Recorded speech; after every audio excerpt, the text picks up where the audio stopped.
Hey everybody, my name is Dr. Harlan Kilstein, and I am the publisher of the Catington Post.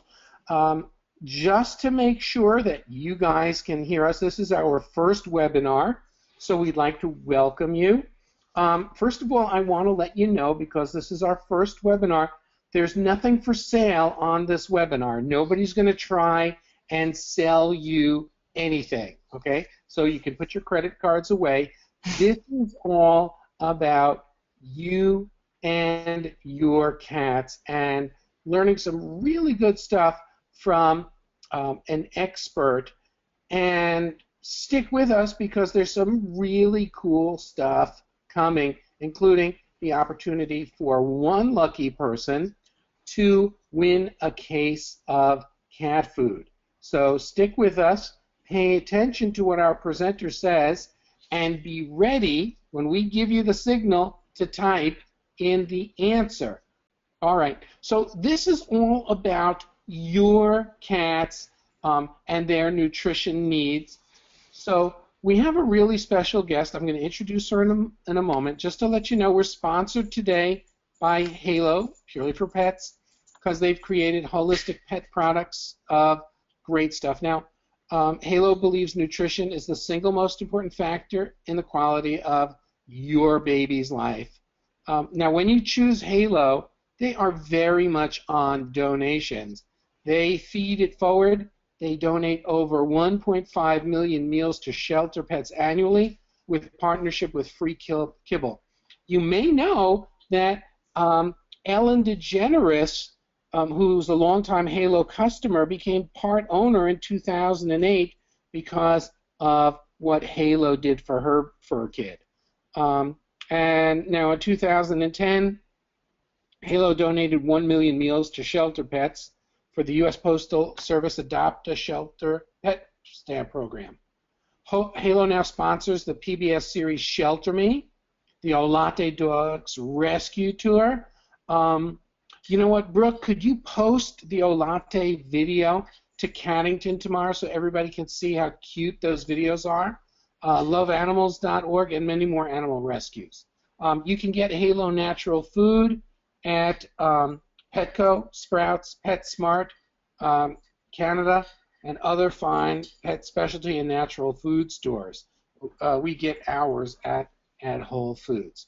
So now, remember, everybody pay attention, because the winner, who answers the question at the end of the program, is going to win a case of pet Halo cat food, and in your name a donation is going to be made. So stick around, learn something, and let's just have fun. So what I'm going to do now is I'm going to call upon Dr. Donna Spector, and she is going to introduce herself. Now we're going to turn the screen over to Dr. Donna Spector, who is going to introduce herself. And when you're ready, please share your screen. Great. Can you see me on there? Hold on. There we go. Catington Post webinar. Yes. That's not. Great. That doesn't look like you at all. I know, really, right? Well, thank you all for coming this evening. My name is Donna Spector, and I am a board-certified veterinary internal medicine specialist. What that means is I don't do general health care in pets. I tend to deal with more internal medicine problems, diabetes, some of the things, kidney problems, other things that, we wish we didn't deal with, but that's my specialty area. And so this evening, we're going to talk just more about proper feline nutrition and how to best feed your cat. So I want everyone to, I am the consulting vet for Halo, as you may see here, but you're definitely not getting a sales pitch from me tonight. We're just talking about good nutrition for your cat. I wear many hats. I work in a practice in the Chicago suburbs, and I give continuing education to over 3,000 vets every month, trying to upgrade them on their medical and nutrition information. And then if you like what you're hearing tonight, I would invite you to tune into, I have a radio show, it's called The Expert Vet on the Radio Pet Lady Network, and you can get good information. I like to get good info into the hands of dog and cat owners so we can improve our pet's health. So again, tonight, I'm going to discuss some of the biggest nutrition issues that face cats, and I feel like what often prevents cats from achieving their very best health. I've structured this a little bit as a how-to guide to give you hopefully practical tips to help you get your cat on the right path to good health. And we'll start with just meeting their needs, followed by learning a little bit on how to decipher cat food labels and making more informed food choices so you can start that even tomorrow. So whole grains and veggies are certainly part of, are the superstars of a healthy holistic diet for ourselves and for dogs, but your cat is an obligate carnivore, and as such, they have really, really different requirements. Not to be too simplified, but cats as carnivores, they rely only strictly on meat for all of their necessary nutrients. That's protein, that's fat, that's everything. And as such, they do have these very high protein requirements. And most interesting, cats do not require any amount, 0% carbohydrates. They have no carbohydrate requirement at all, which is a really unique thing about those carnivores. So these next two slides are just a little bit technical, medical, if you will, in nature, but I do like to give some evidence of proof to, the recommendations I'll be giving tonight. So the take-home point from this busy slide is that carbohydrate digestion is really inefficient in the cat. They don't have the proper enzymes, or they have very few of those enzymes to actually break down, metabolize, and digest carbohydrates. And this is why cats who are fed high-carb diets over a long time definitely have more frequent digestive problems. They're often pre-diabetic, or they even become overtly diabetic. I couldn't resist this "keep calm and low carb." That's like the new T-shirt I see everywhere. So I love that little picture. And then this next slide is the proof slide, if you will, for high protein needs. We know that cats use protein for energy as the preferred source, even if they're fed large amounts of carbohydrates. And I want to just take your eyes down to these last 2 points. The food satisfaction, or satiety, the feeling of fullness in cats, is completely protein driven. And research studies have showed that cats definitely eat less on a high protein diet, and that reduces the risk of taking in too many calories and becoming obese. And then cats who are actually allowed to choose their own food source will preferentially select a high protein, low carb option, and that's been really well documented. Now, one qualifier I would say to that is cats form their food preferences very early as kittens. So if your cat has been a dry food eater since they were a baby, they're definitely not necessarily willingly going to change to a high protein, low carb diet without a bit of a struggle. And so we're going to talk a little bit more about the introduction of canned food a little later in the presentation. So how to meet the unique needs of your obligate carnivore living in your house. Cats are designed to consume foods which are high in protein, moderate in fat, and very, very low in carbohydrates. Also very rich in water, as these little tiny creatures on this slide would tend to be. Mice, birds, small prey animals, that's really their ideal composition. So what that means is the ideal cat food would be composed of about 50 to 60% of calories coming from protein, so very high, and about 30 to 50% of calories from fat, and 0, but no more than 10% of calories from carbohydrates, because these little creatures do have things in their stomach and digestive tract, so that's where they do tend to get carbohydrate content from. And again, very rich in water, like all bodies, all human and animal bodies are. So we know this is what is physiologically or medically best for a cat, is this makeup of food. But the pet food industry has definitely been very slow to catch up to that. And I want to give just a little background on the pet food industry and the types of cat foods which are most commonly available today and how we can make good choices. So to do that, we have to understand the AFCO guidelines. AFCO is the Association of American Feed Control Officials, and they publish nutrient requirements for cats. It's important to realize these are not minimum requirements, like just to sustain life, but they're definitely not optimal requirements either. What they're defined as adequate to meet the needs of almost all healthy cats. commercial cat foods that are made in the United States, they're created and they're labeled as complete and balanced only if they meet AFCO guidelines or if they pass a feeding trial. But the AFCO guidelines, unfortunately, do not address a cat's unique needs as an obligate carnivore. The recommendations for protein and fat are far too low, and the real kicker to me is that they give absolutely no carbohydrate guidelines at all. AFCO doesn't even address the issue of carbohydrates in cats. And that's a huge disservice to the cats in our homes, and we hope that'll be changed soon. But overall, these guidelines have resulted in a lot of cat foods which are insufficient to allow a cat to reach their optimal health. So this is it in graphic formation. What's listed here on the left-hand side is protein, fat, and carbohydrate requirements for, there's kittens as well as adults listed there. This column is minimum to sustain life, to just simply survive from day to day. An adult cat requires 14% protein and only 1% fat, and that's as dry matter. AFCO recommendations recognize that they're not minimums, and they recommend at least 26% protein and 9% fat. But again, as I've already given you, these optimal levels where cats are really gonna achieve their best health, we're looking at 50% of calories, which is similar to dry matter in this instance, 50% or more of calories coming from protein, 30 to 50% as fat. And again, carbohydrate guidelines, which aren't even addressed anywhere else, only up to 10% of these calories. So don't get me wrong, many cats eat foods that are complete and balanced and created by the pet food industry, and they seem overtly healthy. Their minimum requirements are for sure being met, but what we're discussing tonight is helping cats get to their best health and avoid preventable diseases. So long-term consequences, obesity, diabetes, digestive issues, these things have been really well documented in cats that are eating high-carb, low-protein diets.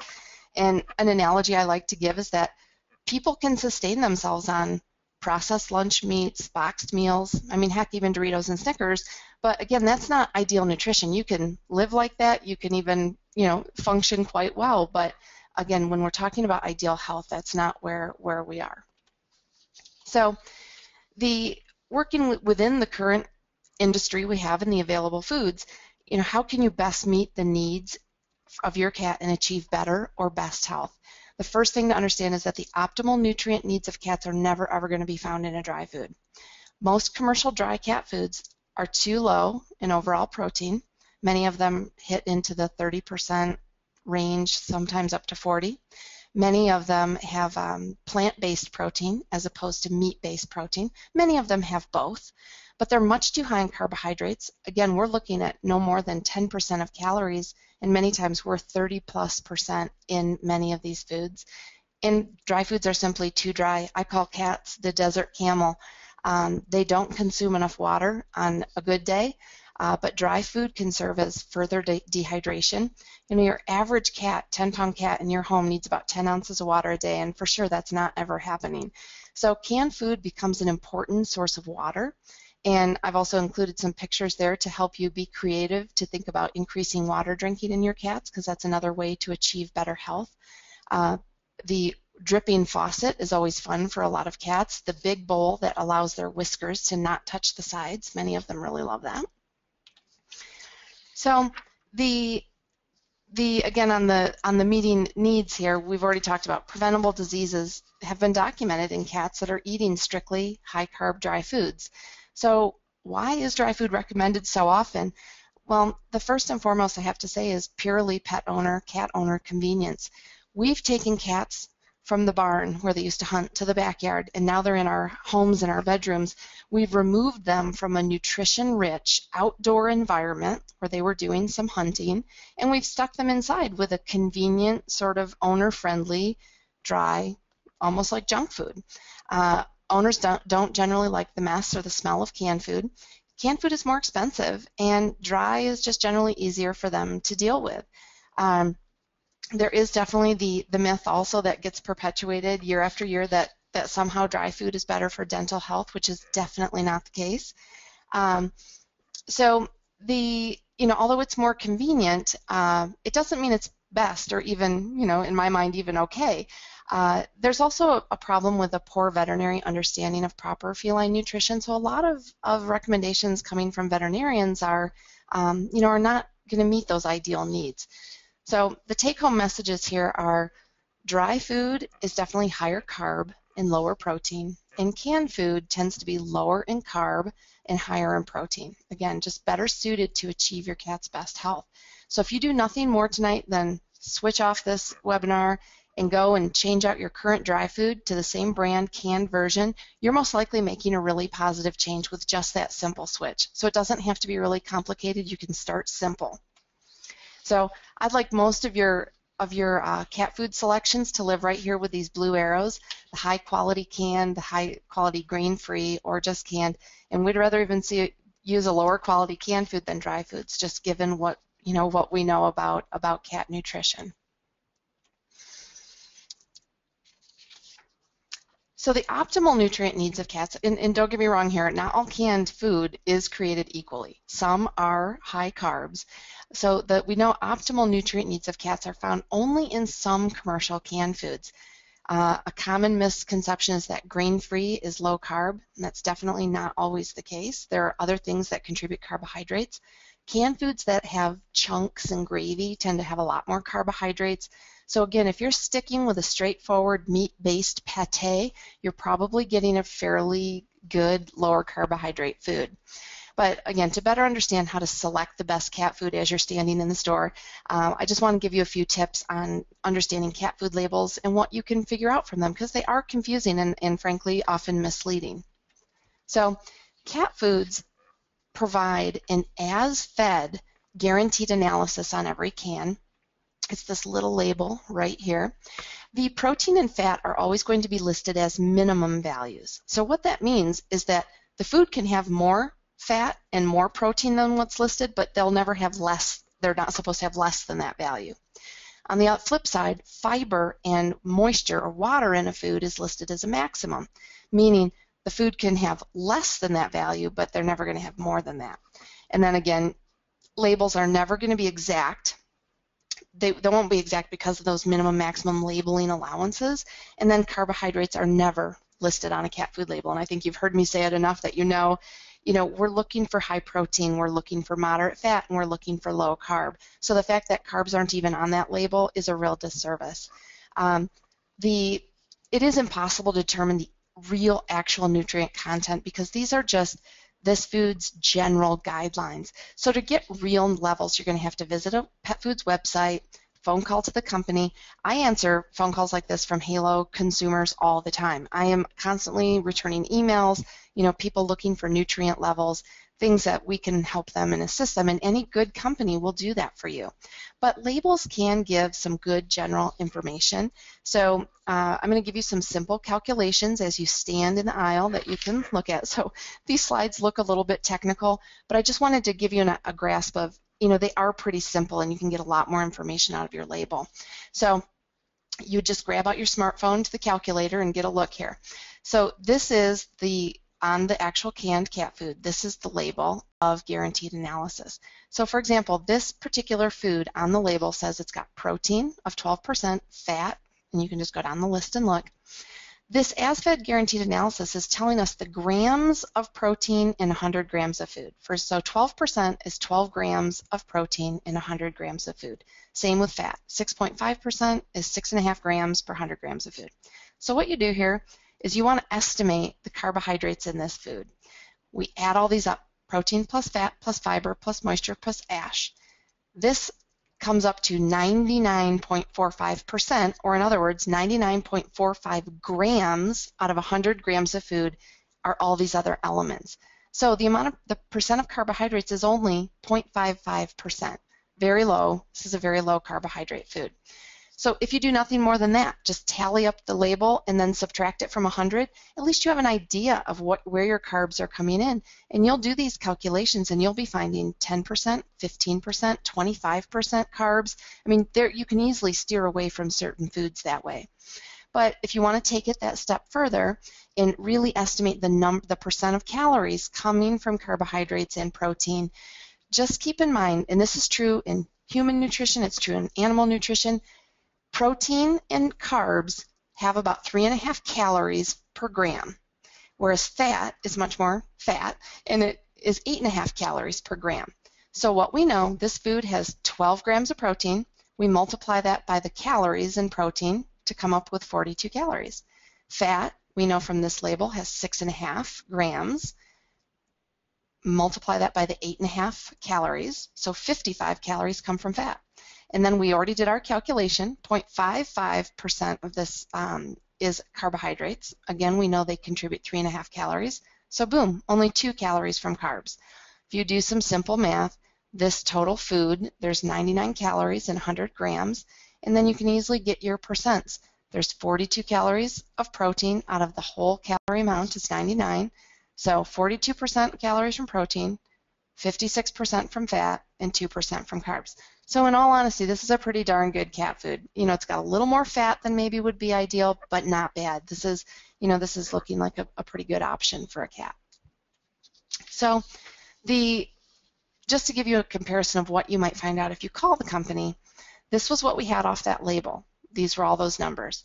When the company was called, this is what instead of 12%, this cat food had 14% protein, 7% fat. You know, so these things were pretty close overall.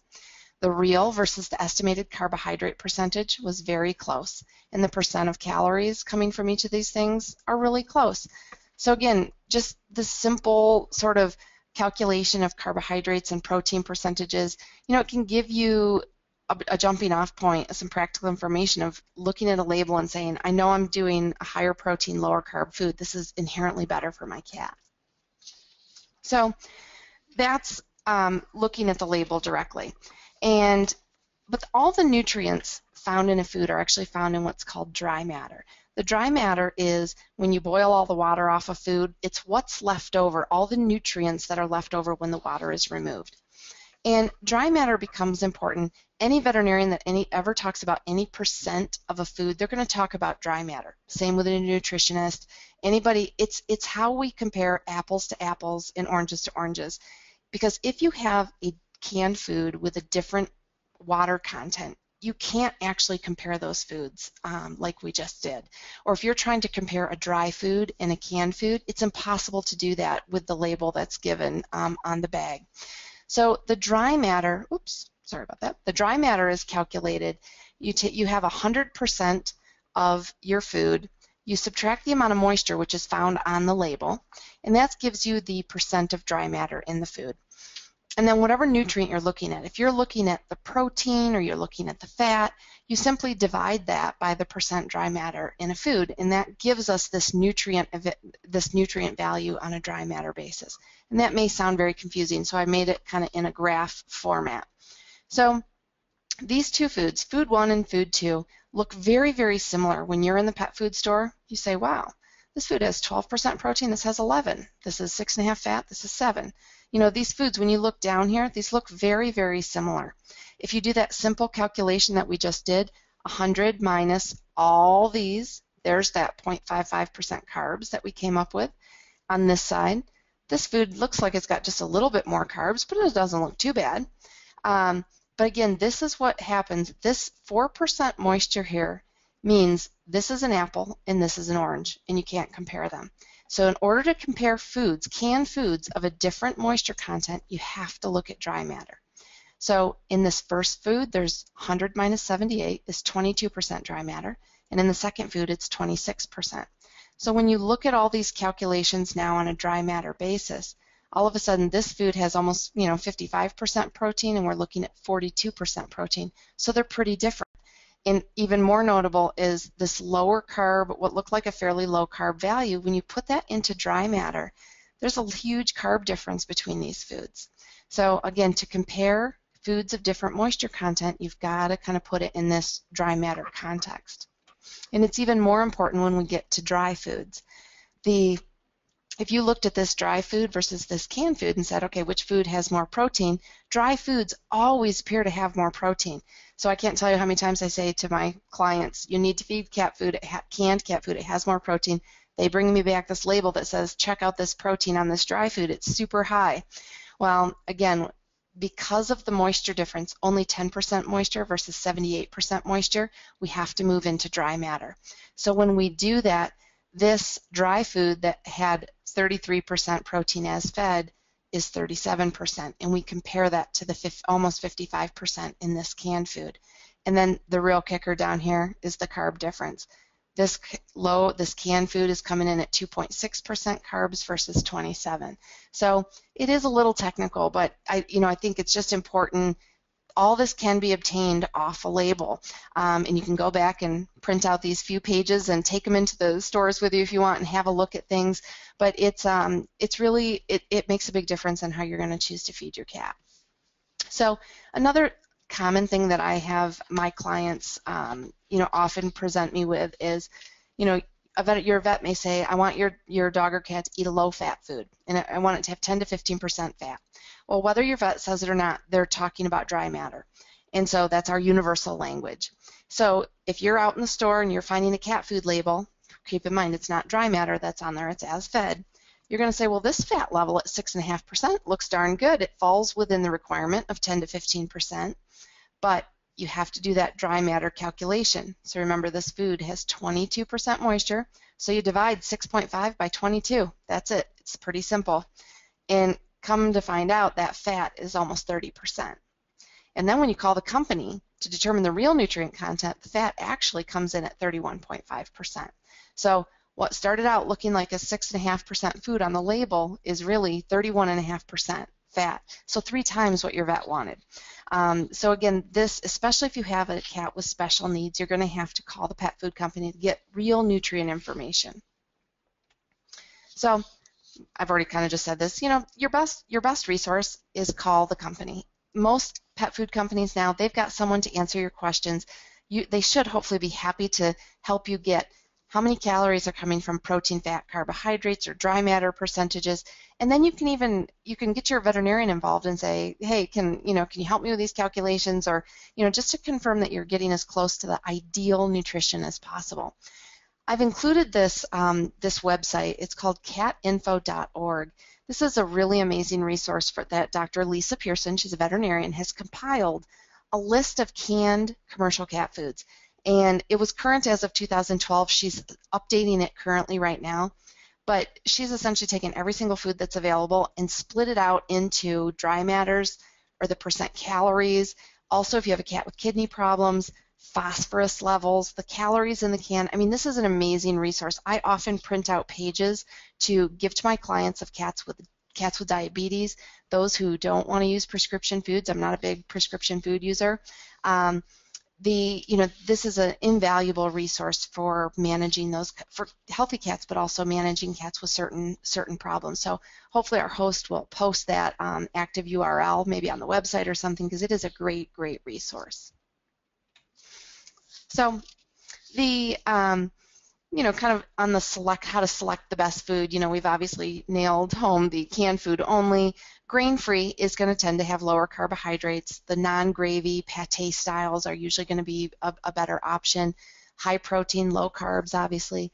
But other considerations I would have you look for your cat's health is something that includes organic ingredients, natural foods, things that avoid artificial flavors, dyes, colors, preservatives.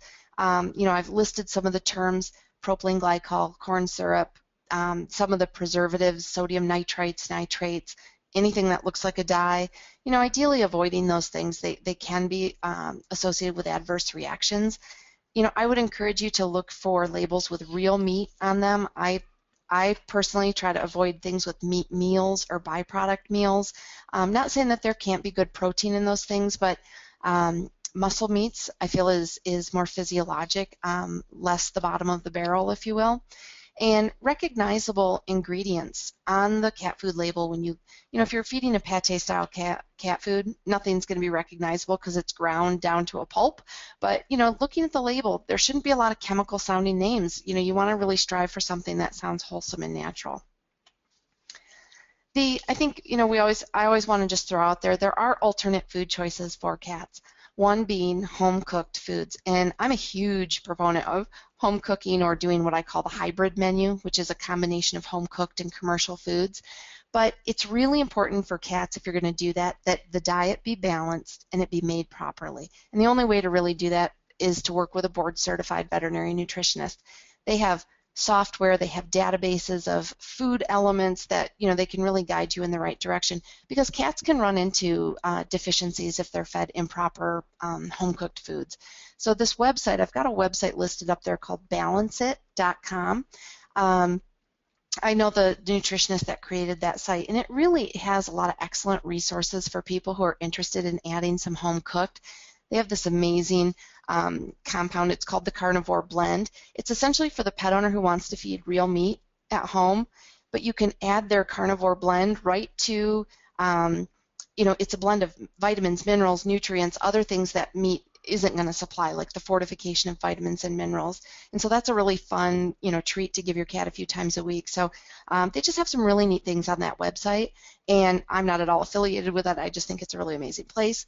And they also have nutritionists, people who do individual consultations, board-certified nutritionists. So it's a resource if you ever want to work with someone like that. Home cooking is going to allow complete control over type of ingredients, quality of ingredients, or if you have a cat with true food allergies or food reactions, it's something really interesting to look at. Not for everybody. It takes a lot of time and effort, and it's not cheap, certainly. But and then I put raw foods on here because, there's a lot of, talk about, cats should be eating, raw meat.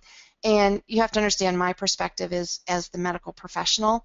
And so I only see raw foods gone bad. I tend to see cats who have gotten salmonella or other things. Those are the cats that I'm treating. So I think there are a lot of really excellent choices for routine standard health maintenance. Again, the occasional raw food, I think, just like I treat myself, I don't tend to eat raw food every day, raw meat every day. I eat occasional sushi and various things, but for the mainstay of the diet, I would say I'd prefer it to be more of the treat selection.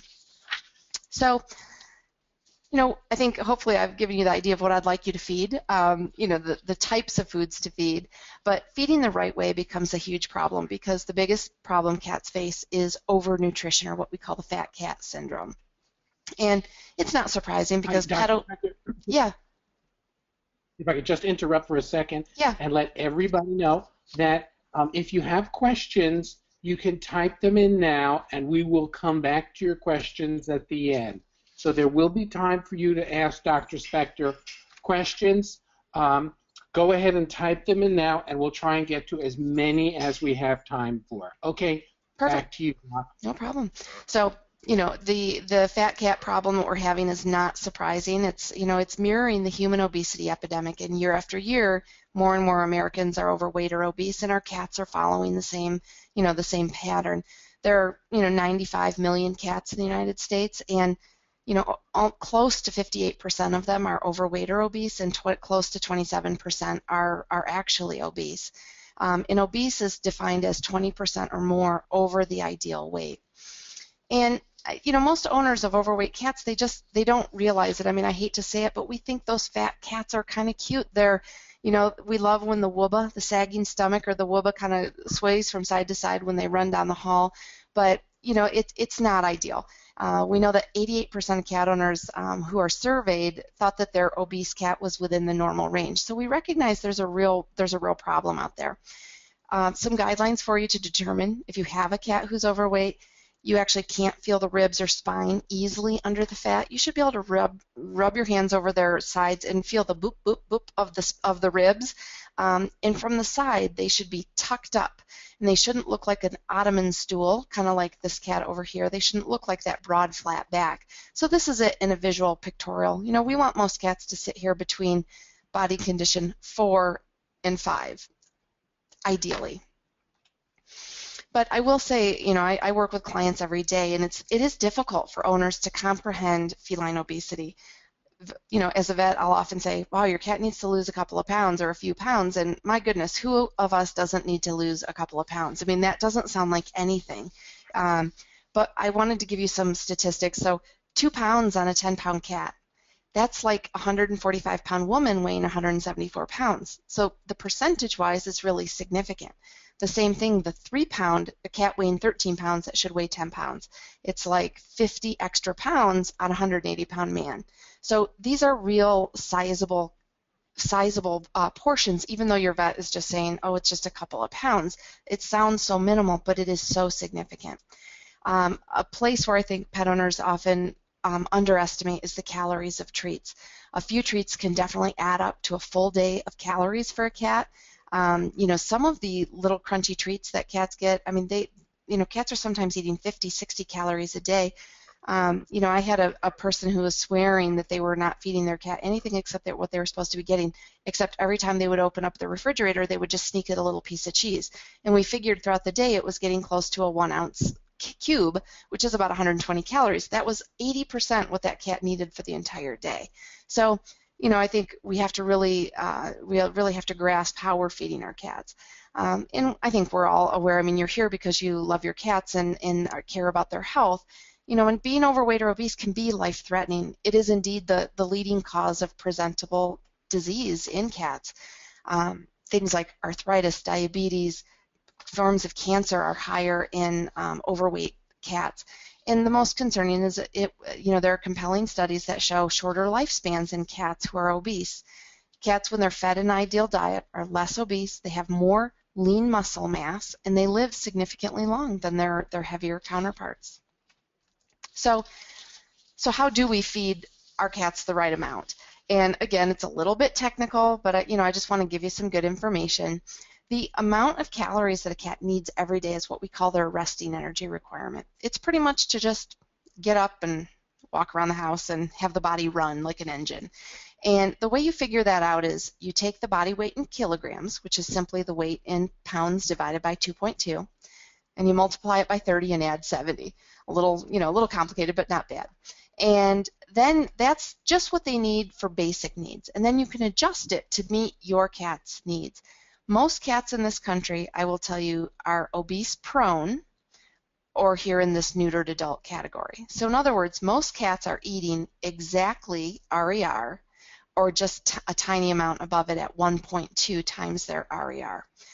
Intact cats, kittens, cats that need to gain weight, that's not the majority of cats in this country. And then probably the majority are actually in this category, weight loss.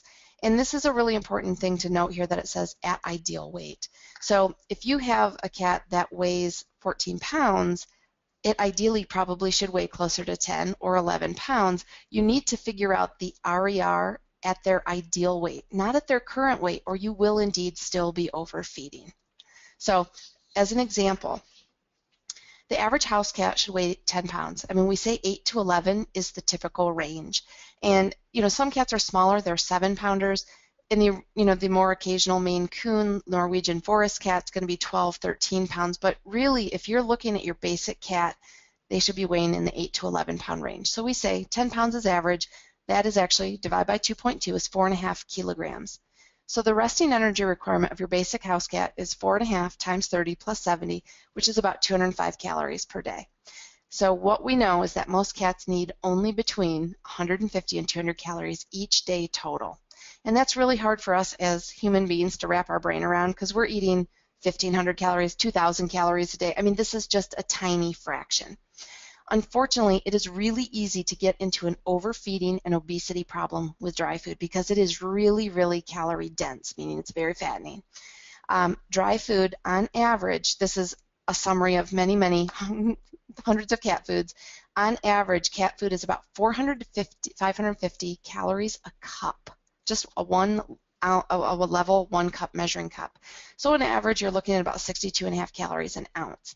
So that means your average cat who needs only 150 to 200 calories can eat only about a quarter cup to a third a cup of dry per day, assuming they're eating not a stitch of anything else. No treats, nothing out of the fridge, nothing at all ever. That's a really, really small amount, especially when free feeding. Most cats that are free fed, it's pretty documented that they're getting closer to a half a cup of food. So that half cup, if you're feeding 250, 300 calories every day, long term, I mean, the weight gain is going to be profound over time, and that is what we see. Canned food, on the other hand, just another plug for canned food, is that it is far less calorie dense. It's about half as calorie dense. 150 to 200 calories per 5.5 ounce can. So again, we're averaging here half those calories at 32. So in other words, it's giving your cat a sense of fill without all the calories. Again, we know it's higher protein, tends to be very low in carbohydrates to avoid other additional negative metabolic signals to avoid that weight gain. So if you've got a heavy cat at this point, you need to create a weight loss plan. You're going to have to work with your vet most likely and stick to it. You want to determine your ideal weight, and that's where, again, veterinarians and pet owners often fail our cats. We're so accustomed to seeing the fat cat that we tend to overestimate what they should weigh. So don't overestimate. Even if your cat weighs 25 pounds, like, we have to slowly inch it down to that more likely 10, 11 pound weight. The calories your cat needs every day to reach their ideal weight, using that little calculation, the RER calculation. But again, if your cat weighs 15 pounds, you calculate at the ideal weight, and then you're going to only feed them 80% of those calories in order to get the weight loss started. So likely, you're going to have to change your feeding practices to be successful at weight loss. Definitely not recommending prescription diet foods or light foods, because they tend to be very high in carbohydrate, and they actually can lead to failure to lose weight. Many clients become very frustrated on, I've been feeding this light food and my cat is still gaining weight, and that's often the reason is because they're very high carb. We tend to prefer no free feeding, going to meal feeding, being really careful with your treats, because that's a lot of hidden calories there. And I'm going to just sneak ahead because I have had this problem come up several times. We often deal with the skinny cat, fat cat household, and it can be very tough to feed cats in those houses. In this first picture, this is what we call the skinny cat door. The skinny cat who wants to eat, or you might have a kitten, like in this picture, a kitten who's eating 6 to 8 meals a day, 4 to 6 meals a day, because they're tiny, they have huge requirements, and we don't want the bigger, older cat to get the lion's share of that. I've created many skinny cat doors where the little tiny cat can get through and the big cat has to look at on the other side. The dog gate often is really beneficial. You can even put like a little cardboard insert in here to let the thinner cats move through into a feeding area. So that's just a couple tricks if you've got a special scenario. And sometimes heavy cats can't make it all the way up onto an elevated feeding surface up on the counter. So that's another strategy you can use. But back to our weight loss plan. Exercise is a very small part of getting cats to lose weight. So if you have to do one thing, focus on the feeding and restriction of calories, because exercise program, it doesn't do a whole lot. It is healthy for them, and a plastic wrap and a laser tag can go a long way, and it's fun. It's fun for the cat. It's stimulating for them, but it's not going to probably equate a lot of pounds of loss.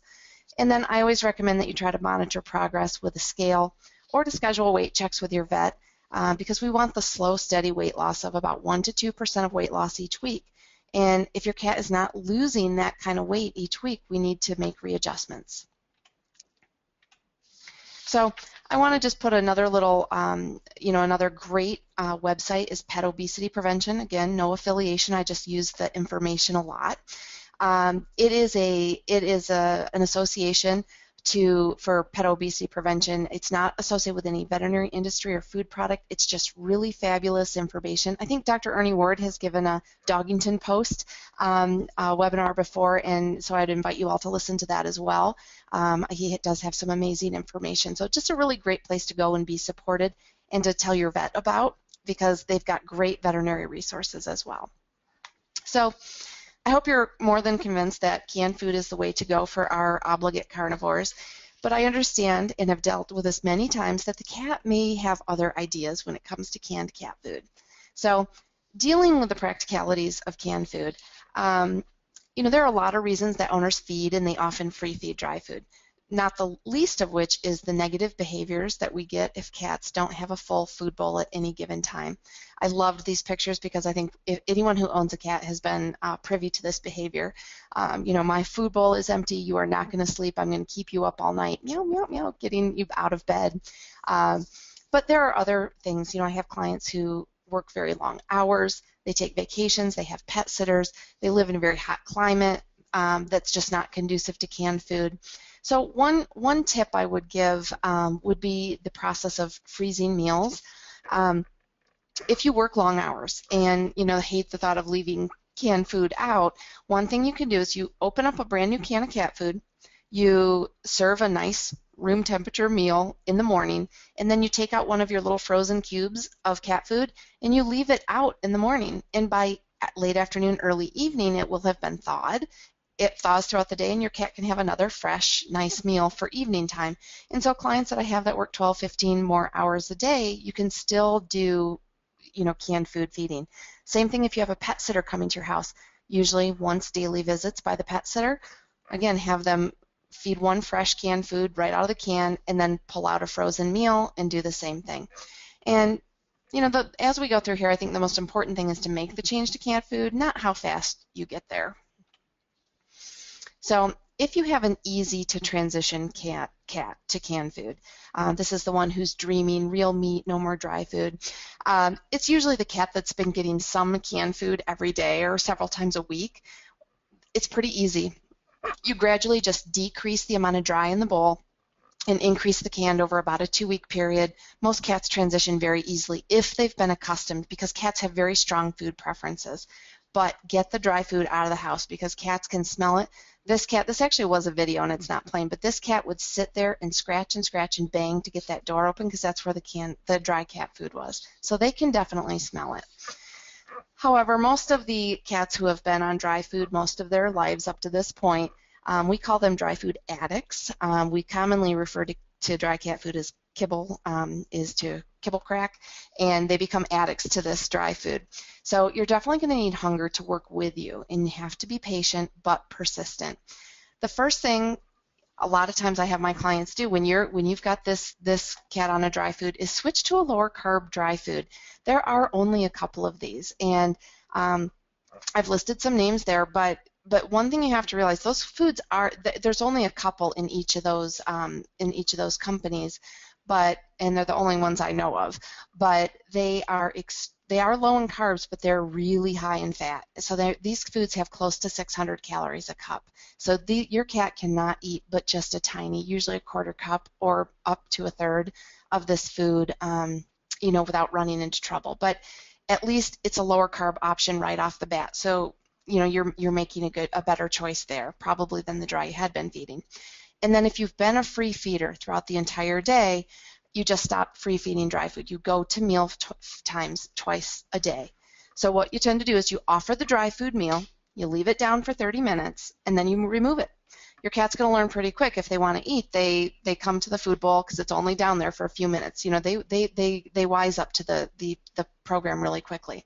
So what I often will do, again, if your cat's not too resistant, if you've offered the dry food meal, they don't eat, or they beg in between the meals, that's when you can offer your canned food. And you'll find you'll have a few takers right then. They will want to be eating something, so they eat the canned food. Once they get the taste of it and the flavor for it, it doesn't seem to be such a big deal. They seem to take to it more readily. So once dry meals have been accepted, and again, that sometimes can take several weeks, if not months, then you start feeding. There's two options. You can start feeding less and less and less dry at each meal, so your cat becomes hungrier, and then you can offer canned food on the side or as a separate third meal once you've done that. Or once the dry meals have been accepted, you could try giving one full meal of canned. And this is a picture of a cat who refused the canned, so the owner is bending down there playing with him. Many cats are social eaters. They like to eat it off your finger. You can warm it up. You could top it with something tasty. But if they refuse it, you remove it after 30 minutes and then try again about 2 hours later, because he might be hungrier. He might try again. But if it's been 18 hours since your cat's last meal, then you give the dry food. You don't ever withhold food for more than 24 hours, because cats do need to eat enough every day so that they don't develop a liver failure condition called fatty liver or hepatic lipidosis. But cats only need to eat about half their requirement, about 80 to 100 calories per day. So during the food transition, you can indeed pull back to get that hunger to work with you, but don't withhold food for more than 24 hours and give at least 80 to 100 calories per day, and you will safely usually be able to transition them. The most common mistake I see is that a pet owner says, my cat won't eat canned food, and they just keep filling the bowl back up with dry, and your cats will hold out. They will win that battle. So just be patient and persistent. So these last few slides are just a few tips on feeding cats with special needs.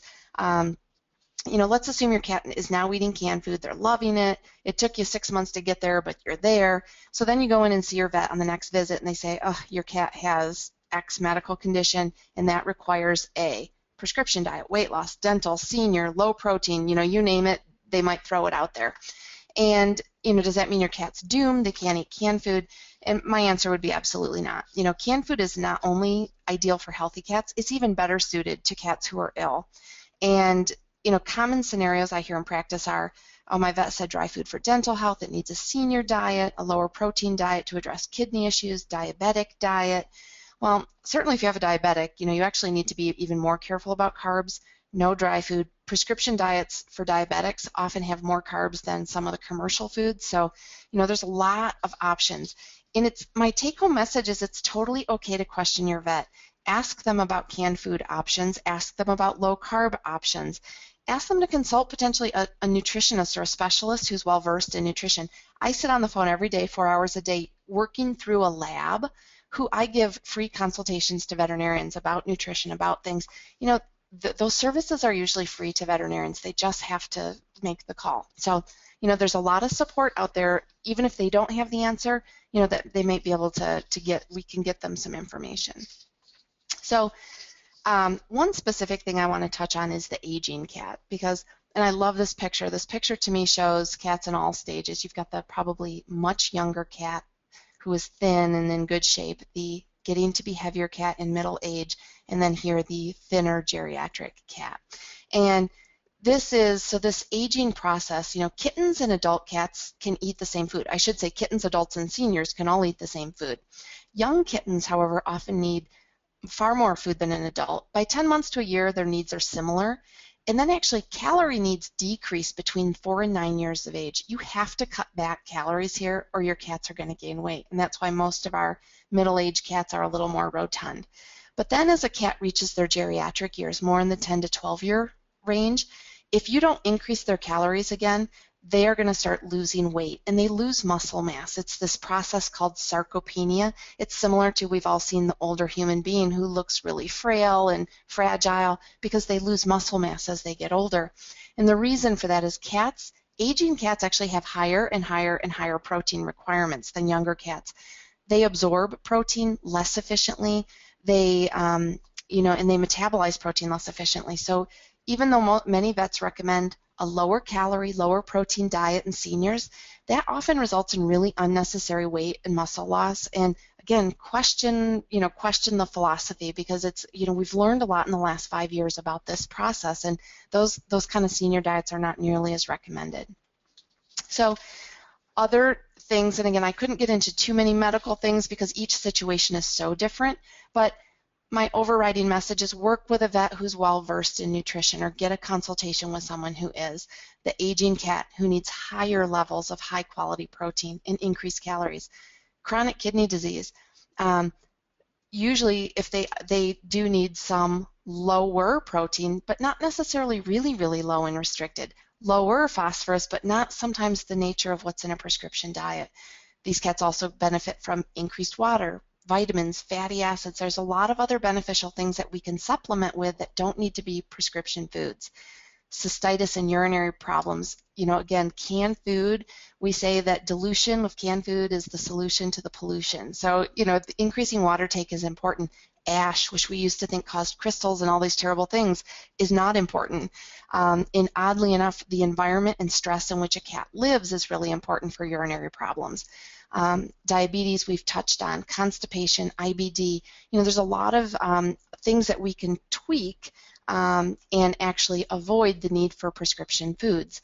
And that brings me to my next slide, is that, most likely whatever your cat has, a lot of times there's a commercial non-prescription food available, especially if there's a condition in the early stages, or we might need to modify it a little bit with a little bit of home cooked, some other foods, other supplements. I always look at supplements as my insurance policy. Cats that have disease conditions where they may not take in enough or absorb enough, or they excrete too much of certain nutrients, supplements can take them to that next level of health and help counteract and slow some of those disease processes. But truthfully, as medical conditions become more severe, certainly some cats will feel better on prescription foods or home-cooked diets balanced specifically for their needs. But many times when your vet gets blood work back and says, ooh, the kidney values are just a little up, there are a lot of things we can do that aren't prescription foods. So that brings me to the end of my presentation. And so I would just invite you, if you have a cat with special needs or you just want more information, more guidance for your cat, I do offer medical and nutrition consultations to pet owners with their veterinarians. I do get the veterinarian involved in the process. You can email me there, and my website is spectordvm.com, and I'm always reachable. So thank you for having me.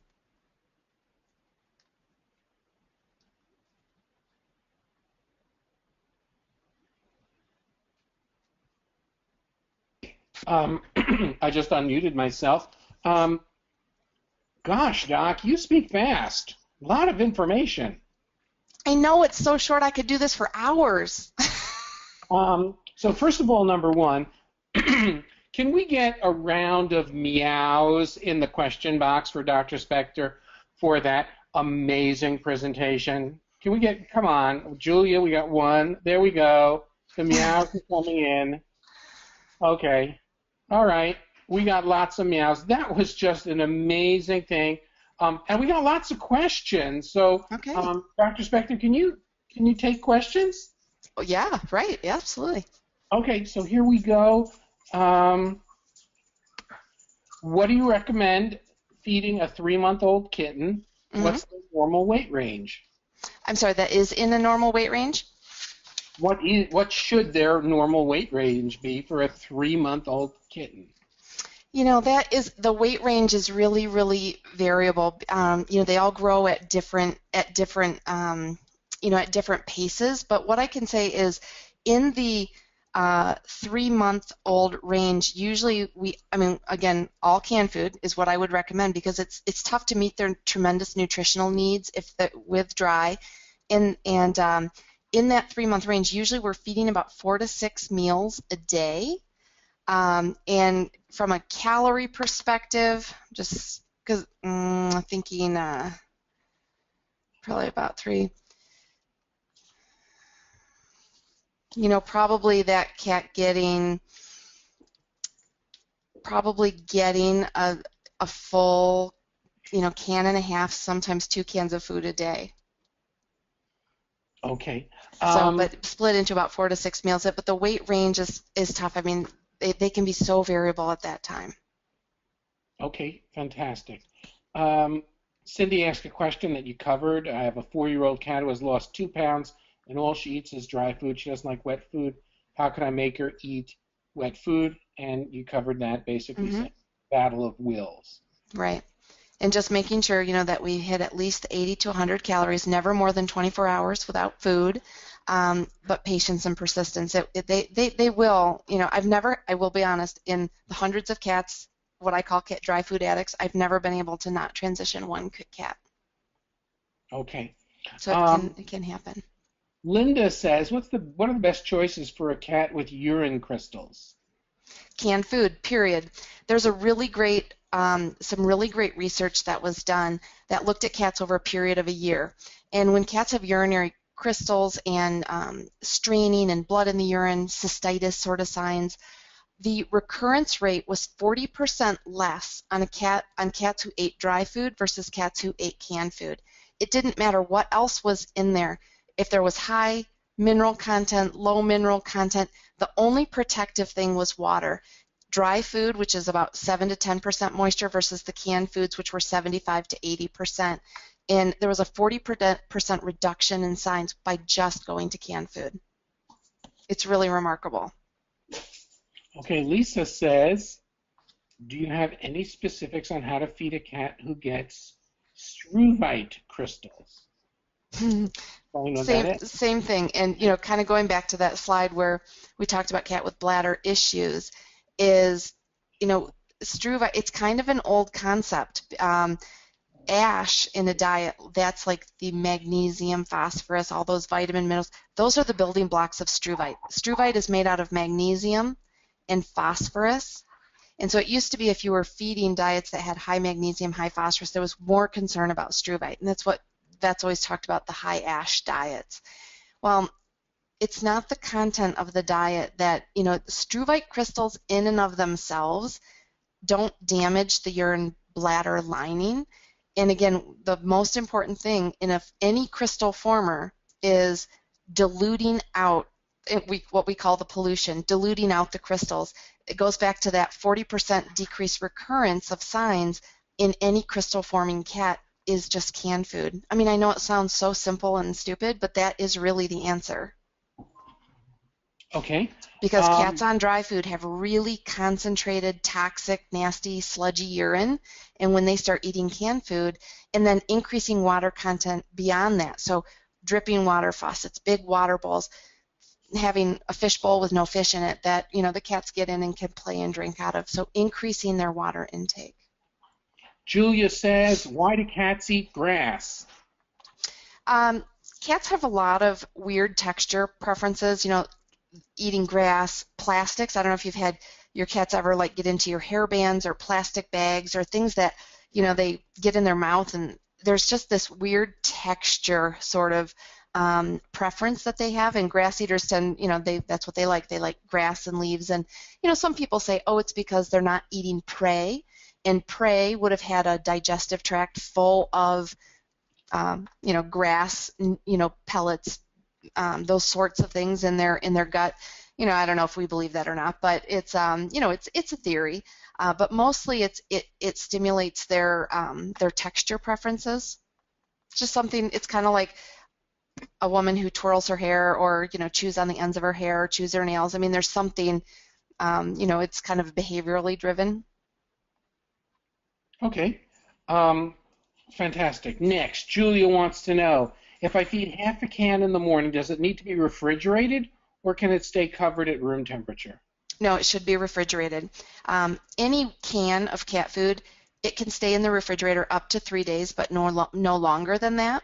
But it shouldn't sit out at room temperature. It should be refrigerated. And then she can allow it to come out again before the evening meal and warm it to room temperature if she wants to, but it should go in the refrigerator for the bulk of the day. Suzanne wants to know, how does corn affect the kidney and liver function of cats? I'm sorry, corn? Yes. You know, corn, what we're primarily getting out of corn, of course, is a carbohydrate. You know, there is some protein in corn as well, but it's plant-based protein as opposed to meat-based protein, which would be better for the cat. So really, we look at corn as a huge no-no because it's just a high carb and a high carb source as well as a plant protein source, which does a cat no good at all.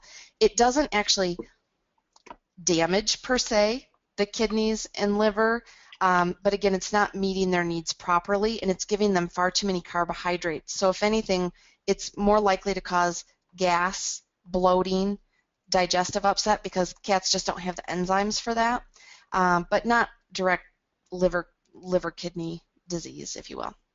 Okay. I remember that when I was at Super Zoo in Las Vegas, I entered a booth of a major manufacturer. I won't say their name, but they had signs all over trying to convince pet parents that corn was the best ingredient for their fur kits. Right.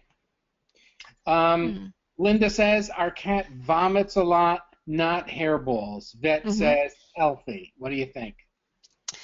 Not a problem. There's a problem. And again, great questions tonight. There's just been a really cool, very long-term study. It went over about 10 years. And, you know, cats will vomit occasionally, hairballs. They groom. The hair is going to get occasionally hung up. But my guideline is if a cat is having vomiting more than once a month, and or if it's not hair, usually there is some sort of issue. Cats commonly get things like inflammatory bowel disease, pancreatitis, but also they get motility, like contraction abnormalities. And some of this stems from, again, the type of foods they're eating. If they're not eating more the ideal food and they're eating carb-heavy foods, again, digestive issues are common. Motility problems are common, where food doesn't move through as fast as it should, and so they'll vomit it up. But more frequent vomiting, again, this cat may look healthy, may seem healthy, is not losing weight, not having diarrhea, but again, if it's that frequent of vomiting, there's probably either some sort of functional abnormality like a motility issue, or they may even be having issues with digestion of the current food they're eating. So again, the first switch I would make is to something high protein, low carb, to see if some of those issues may be resolved. Okay, lots of questions. We're going to have to come to an end, and then we have a question for you guys. Remember, the person who answers the question correctly first wins a case of cat food from Halo. So, and I just want you to know that we've done webinars for our dog site, and the answers come in quick. So I'll give you a warning, but I want you to know that the answers come in really quick. So, like if you're sitting on your couch listening to us, we're getting to that point where you're going to want to get ready for the keyboard to type in your answer, because we'll see who are faster, our cat pet parents or our dog pet parents. Lisa wants to know, if ash is not important for urinary issues, what about magnesium levels? That is part of ash, so no. Okay. My cat is 5 years old. She sometimes throws up after eating. Any suggestions? And similar to the last question we had about the vomiting cat, if the cat is otherwise, the cat should be evaluated by a veterinarian to make sure there's nothing amiss. Some general blood work usually is recommended, maybe some x-rays. It just kind of depends on the severity of what's been going on, or if there are other signs. But again, many times digestive problems in the cat can be resolved by going to a species-appropriate diet, which we've outlined tonight as the high-protein, low-carb version, because cats are not designed to eat those high-carb foods, and they tend to have a lot of digestion problems when they are. Okay, and our last question before we ask you guys a question is, this is from Lisa. I know there are more questions, but at some point we have to let Doc catch her voice, and me as well. My 6-year-old female cat weighed 14 pounds when I switched her off dry to a meat-based food. She's lost a little over a pound in 3 months and looks much healthier. How do I know what the ideal weight is for her? Yeah. Again, most cats are going to be ideally, if you just even aim for an average of 10 pounds is a pretty good average weight. And again, each pound counts. So if she gets down to 12 and then 11, and as you go, maybe look at those pictures, the visual presentation of what the ideal cat looks like. From the side, you should see the tuck up right in front of the legs. The belly should go up. They should have that nice hourglass figure from the top. You should just be able to feel the ribs and the spinal bones. So, as you're getting close to that, maybe that'll be 11 pounds for the cat. But most cats, 10 pounds is a really good starting point of what ideal is. Okay. I'm going to take back the screen. Okay. And I'm the presenter. Show my screen. Let's blow it up for you. And everybody get over to the right side of the screen to type in the answer. I'm over there. I'm going to be ready.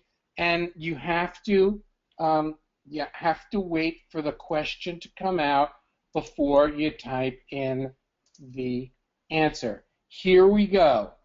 The average 10-pound cat needs to consume how much water per day?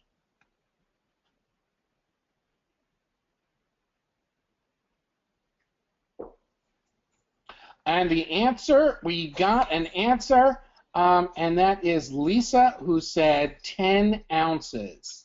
10 ounces. Yay! So, Lisa, Brooke, would you unmute yourself?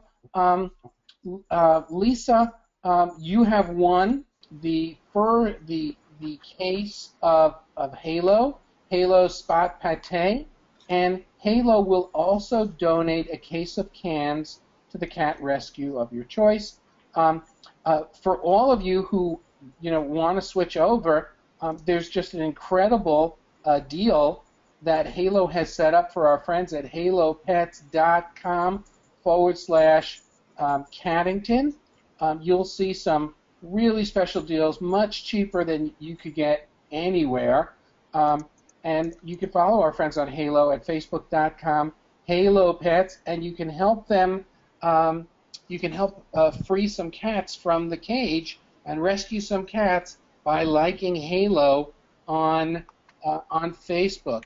Brooke, are you unmuted? Yes.